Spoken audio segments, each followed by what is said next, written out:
Kick straight off again. We've got Omer from Appcharge is going to come. Hey, Omer. And we're going to have the 2025 Appcharge DTC report. Omer, over to you. Happy PGC, everyone. Happy Monday. How are you? Happy to see you all. Today I'm going to talk to you about one of my favorite things, which is direct-to-consumer, and how you can get to 30% direct-to-consumer.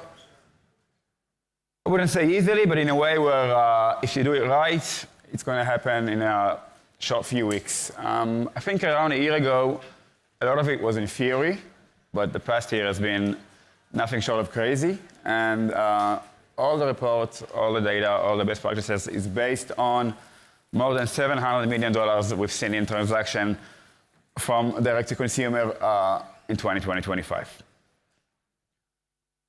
Alrighty. So, to those who don't know me, my name is Omer. I've been with Appcharge pretty much from the get-go. And in the last 2.5 years, what I've been doing, I've been helping mobile game studios and publishers to reach their direct-to-consumer goals, whether it be 10%, 20%, 30%, acquiring new users, and so on. Prior to that, I was actually spending a lot of time on the other side working for Google. So I'm kind of aware of the two sides, and I can tell you that I've been really privileged in the last couple of years to work with the biggest gaming studios on the planet. And in general, to those who don't know about Appcharge, we are built to scale. We have a team in 14 different places around the globe.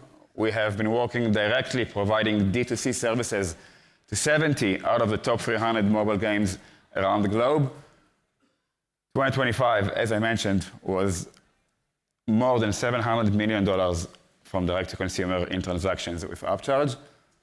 Essentially, Appcharge is D2C, and D2C is Appcharge. This is what we do every day, all day. We've been supported by the biggest name in the industry, Supercell, Playrix. Long may it continue.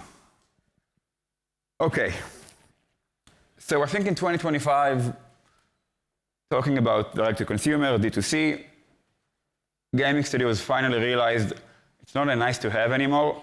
It's pretty much mandatory. I am not aware of any gaming studio who hasn't already built a web store or already used payment links. A lot of them are testing the water and hitting a glass ceiling of around 10 to 15%. And most studios want to be around the pioneers at 30, 35%, even 40% wallet share of direct-to-consumer of their overall revenue. The reason that many publishers are stuck over there is because they're not following the best practices. What I'm going to do today, I'm going to talk to you in a very high level, give you small tips on how you can get to 30%, whether you're a big game or a small game, whether you're social casino, casual, and so on. First and foremost, let's map out where everyone is standing.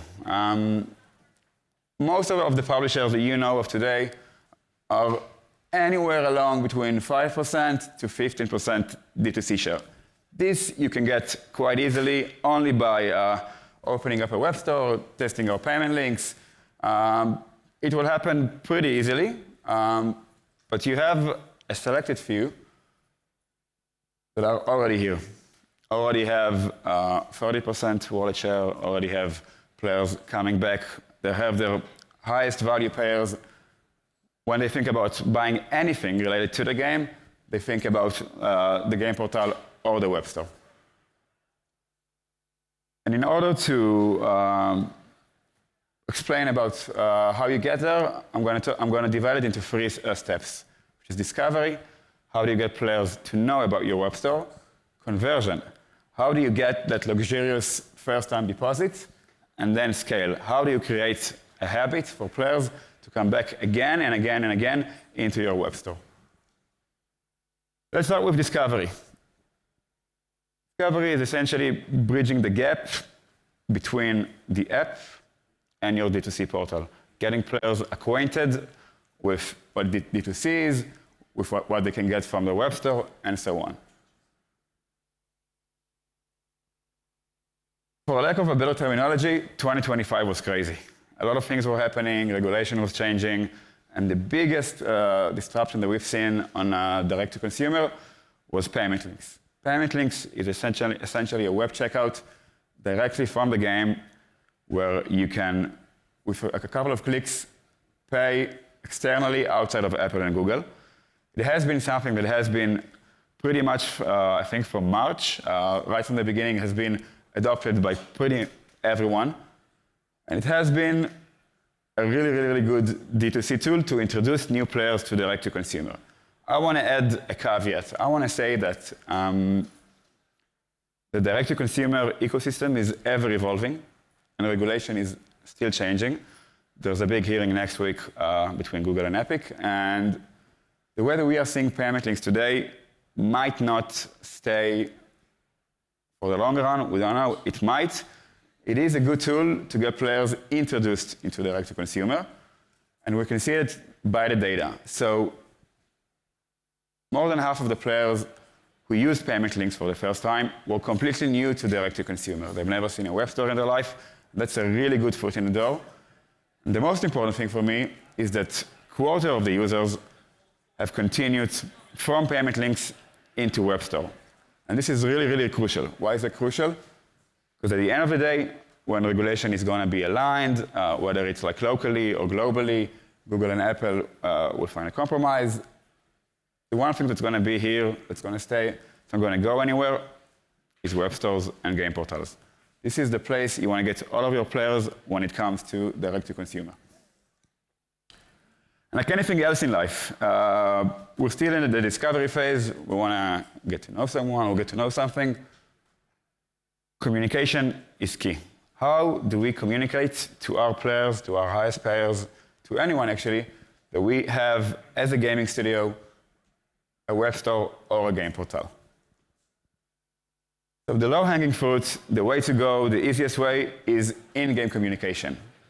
If you're a gaming studio and you just opened a web store, you want your players to get to know about your web store, make sure that in any way that you can within the game, you communicate to the player that there's an exciting, new, exclusive place where you can get more for your money within the web store. Whether it's redirect directly from the game, depends on regulation and areas, whether it's like just constant pop-ups and reminders, always leverage any type of communication you have within the game to remind the players that, hey, web stores are happening.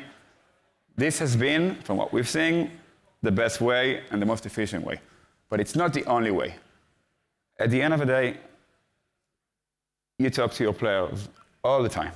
And if you have a VIP account management infrastructure where you already have a well-established relationship with the player, he already knows you, he trusts you over a VIP account manager, we have seen that every time that a VIP account manager has been communicating directly to the players, they felt that they're getting something exclusive about the web store, and they also were really eager to see if it's the right place to go, because they really know what time and when and how they can get the best value.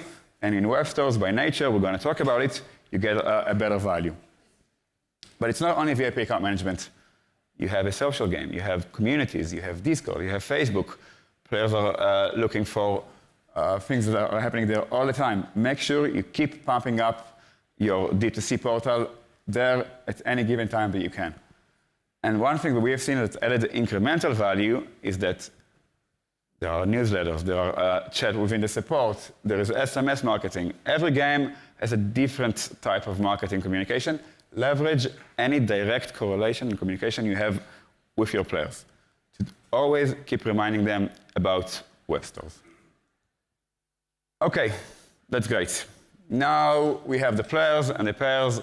They are aware of the web store. They know it's a new thing. They've read about it. You talk to them about it. How do you make them buy and trust the web store for the first time? Makes it like very luxurious first-time deposit. There's a buzzword around the industry about segmentation and personalization, and everyone has a different idea about what it essentially means. To us, from what we've learned, is that any successful mobile game today know and learn the players in a very efficient way, and they know how to segment them into making them feel that their offer that they're seeing, that what they're playing is tailor-made to them. We believe that in order to have a successful game and a web store, you need to make sure that every time the player gets in to the web store, it's being segmented, it's being personalized in a way which is based on your own game personalization. It has been something that we have been seeing with all of our stores, and it has been a game changer. This is pretty much mandatory. And we know in Appcharge that no one knows the game better than you. Take your own segmentation from within the game, implement it on your web store, make it automated. It's a game changer. That's actually a really interesting one. When we initially started doing web stores, I have here Fanny with me, my VP product. We really were contemplating about, in terms of offer, should we offer sale or should we offer more value? And we were kind of like A/B testing with some of our publishers, and we found out that adding more value to any offer that you have compared to what you get in the game not only increases average revenue per user, also increases the chances of getting that first-time deposit.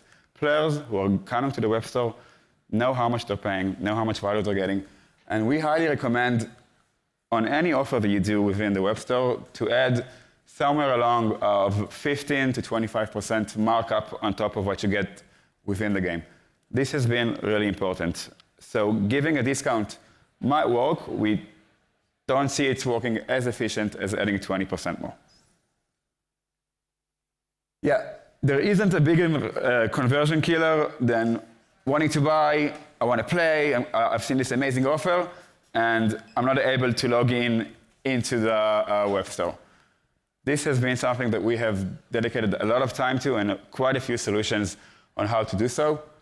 Make sure that your web store has a seamless way to get in and log in, whether it's OTP or whether it's like a Facebook login or even passwordless login completely that takes the player ID direct from the game. That's up to you. But just make sure that every time a player goes to the web store, it can be in and out in a few seconds. Localization. So your game is doing great. You have players everywhere, whether it's in the US, in the UK, in the Middle East, in Europe. Players need to feel that when they go into the web store, it feels like it's a part of the game, an extension to the game, and it needs to feel familiar. Using localized currencies, localized language is extremely important as well.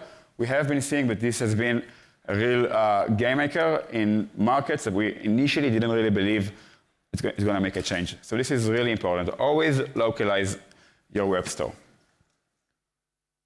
And let's say you're somewhere in Europe and you're already in the store, you've logged in, everything looks great, and then you go and you want to pay, and the checkout doesn't load in time, and you can only pay with Apple Pay or Google Pay, and you really want to pay with your local payment method, but you don't have it. That's also a conversion killer, especially for the first-time deposit. Make sure that your checkout is customized, is loading quickly, it has all of the right alternative payment methods, depends on the country. Always make sure that when you're at the gateway, you're on the way out, you have the best experience that shows trustworthy, that it's safe. This is crucial as well. Alrighty, so now let's say you're a game, you've opened a web store, you've done everything that I've told you to do, you've been good, you communicated properly, you got players even to buy for the first time. And then a week goes by, some players come back, some don't, some comes back a few weeks after. You lost the momentum, you feel like players don't really remember your D2C strategy, even though we've done everything in terms of introduction and in terms of communication. How do you break the glass ceiling of 10 to 15% and create a repeated purchase habit for the user, where every time that he wants to buy, he thinks web stores, web stores, web stores. And now we're going to talk about the last part, which is scale. we have found out something very interesting, that a lot of players that are coming the first time are actually going to come the second time, and then there is a drop-off, but the players do come to buy for the third time within the web store are probably going to stick for the fourth, fifth, and sixth time. If you're able to get a player to buy 3 times on the web store, there is an 84% that he will continue to buy most of his transactions via the web store.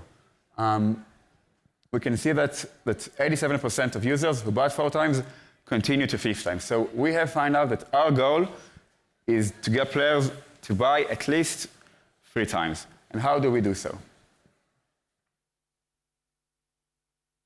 Listen, you're coming from the mobile gaming industry, you have your games. Within the game, you have mechanisms that have been working efficiently to get players to come back to the game again and again and again. Same thing for your web stores. You're using rolling offers, which to me has been the biggest game changers on web stores completely, where you progress towards a visible goal, players always want to come back. Same like for progress bars, when you see something and you buy and you get rewarded for buying, and then eventually you're going to get some bigger reward if you have 4 or 5 or 6 purchases in a row. That helps a lot. And obviously, daily bonuses, where you incentivize the player to return to the web store.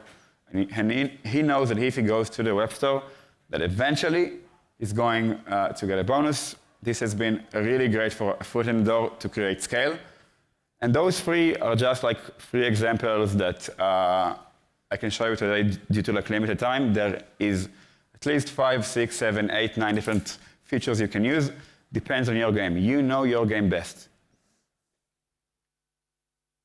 Another thing which has been helping with scale is seasonality campaigns. Same thing you do within the game. You have Black Friday, you have Christmas, you have 1 year to the game. In those days, players know that they're going to get a much better deal for their money. And if you create a correlation and a symbiotic relationship between those seasonality campaigns and the web store, you tell the players, hey, you want to get 40% more, because now it's Christmas, because now it's Black Friday. Go to the web store. We've seen players who usually don't even leave the game go directly into the game portal or the web store. On those days, the wallet share for some of our games have been north of 50% of their overall revenue in those days.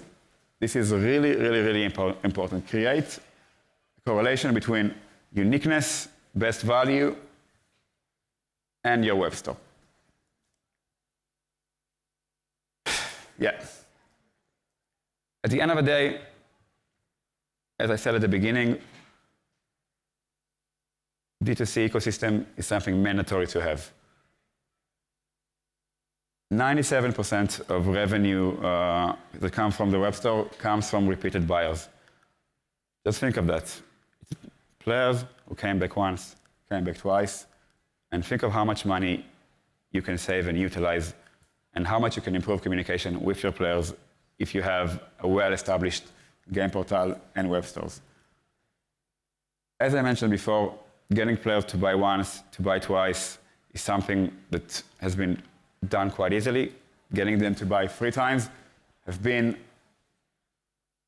crucially important, and this is something that you need to focus on if you want to get a scalable approach on your D2C. And at the beginning, a long time ago, like 7 minutes ago, I was talking about payment links, and when players go to the web store, they feel like they're in a much more well-established, well-rounded store, and they're more eager to buy more, to invest more. And as I mentioned at the beginning, web stores are something that are here to stay, no matter what's going to happen with regulation. Yeah. Okay. So I'm going to have to, I've got our panelists waiting to come on up. So really appreciate the thing. Can I just finish like real quick, 20 seconds? Oh, literally 1 second. We've really Okay, so I'll just say that we have been working with some of the biggest games in the industry, and 2 of our biggest publishers, most of them, if not all of them, are at around 30% right now. You just need to follow the rules. It's pretty fundamental. make sure that you do. We are really humbled to work with gaming studios. If you want to talk to us, we're here. We have a really cool report that goes in detail about what we learned from $700 million in transaction in the last year. And thank you so much. And I apologize for... No, it's all good. It's all good. Please don't forget to take the picture of the QR code and get that. Really amazing stuff. I think the off-store stuff is really important.